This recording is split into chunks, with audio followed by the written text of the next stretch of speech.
Welcome back my dear students, once again I am here. I am Kaustubh Upadhyay.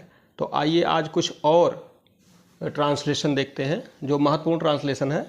और पहला है कि ईश्वर चंद विद्यासागर एक योग्य अध्यापक थे।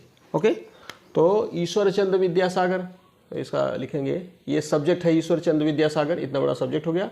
एक योग्य अध्यापक थे, ये दरअसल जो है बी फार्म का सेंटेंस है जिसमें किसी के होने की बात है कि ईश्वर चंद्र विद्यासागर थे क्या, उसके बारे में बताया गया कि एक योग्य अध्यापक थे।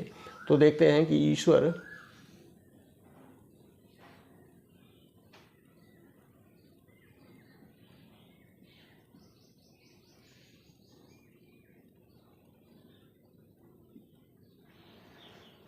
Vidyasagar,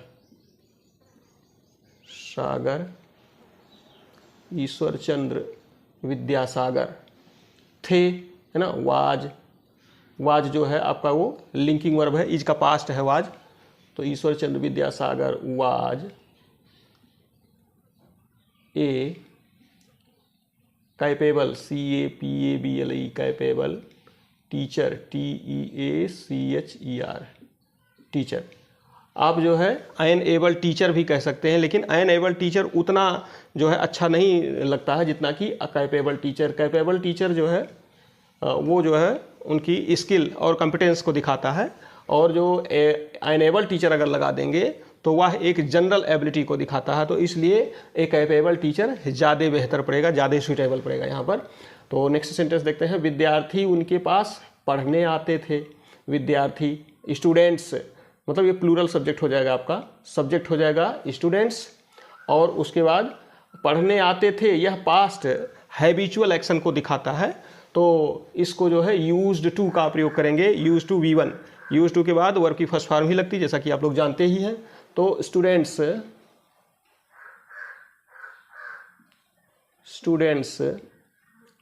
used to come, students used to come उनके पास। तो टू हिम, ये जो है इनडायरेक्ट ऑब्जेक्ट आपका हो गया। Used to come to him और टू स्टडी, ये टू स्टडी ये इन्फिनेटिव फ्रेज हो गया। तो इस तरह से ये सेंटेंस आपका बन के तैयार हुआ कि students used to come to him to study. अगला है कि विद्यासागर ने विद्यार्थियों की सुविधा के लिए व्याकरण की एक पुस्तक लिखी। तो अब सब्जेक्ट इसमें क्या, फिर से एक बार Vidyasagar,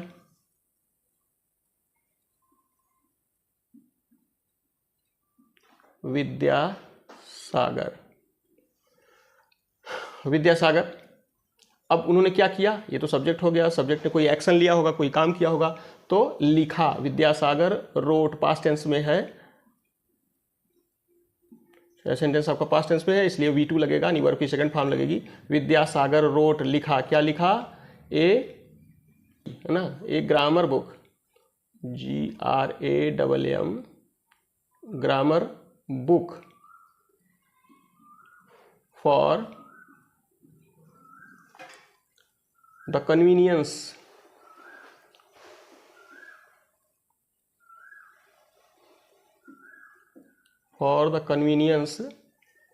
of the students, for the convenience of, विद्यार्थियों की सुविधा के लिए, for the convenience of students,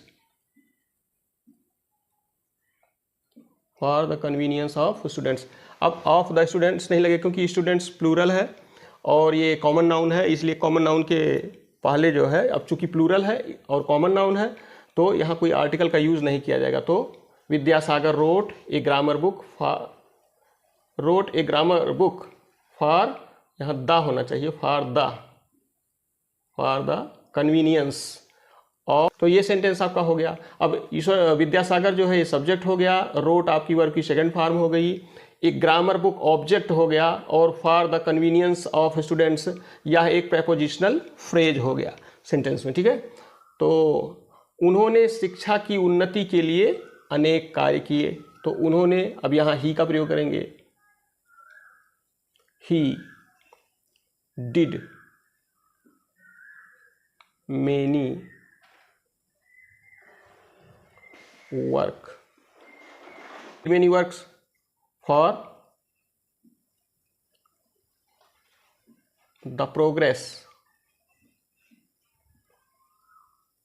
of education. For the progress of education. He did many works for the progress of education. और he undertook many efforts भी लगा सकते हैं आप, वो भी जो है यहाँ पे सुटेबल रहेगा, लेकिन हमने यहाँ एक लगा दिया है कि he did many works for the progress of education. तो इस तरह से ये जो है आपका ट्रांसलेशन पूरा हुआ है और हमें आशा है कि ज़रूर आपको कुछ नया सीखने को मिला हो।